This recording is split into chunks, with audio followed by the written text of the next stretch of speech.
আমার হযরত বলছেন আমাকে, মাওলানা ওয়াইজ হওয়ার দরকার নাই, বক্তা হওয়ার দরকার নাই, আখিরাতের ফেরিওয়ালা হন, উম্মতের কলিজা জাগান, উম্মতের ফিকির জাগান।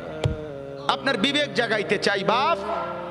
আপনি আমার বাপ, আপনি আমার চাচা, আপনি আমার ভাই, আপনি আমার বন্ধু। এবার যুবকরা বলেন, নওজোয়ান আপনারা বলেন বাপ, আজকে যাদের 1 বছর 6 মাস 2 বছর কোনো দিন ফজরের নামাজ পড়েন না, দিনের পর দিন রাতের পর রাত যায়, এভাবেই 6 মাস, এভাবেই 1 বছর, এভাবেই 2 বছর, আপনি জানেনও না ফজরের ওয়াক্ত হয় কখন, ফজরের জামাত হয় কখন। মেরে মোহতারাম, আমার ভাই, আমার বন্ধু, বলো তুমি যে কোনো দিন ফজরের নামাজ পড়লা না, তোমার গন্তব্য কোন দিকে যাচ্ছে?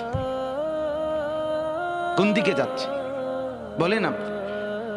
আপনার পরিণতি কোন দিকে যাচ্ছে? আপনি আল্লাহকে ভুলে গেছেন যে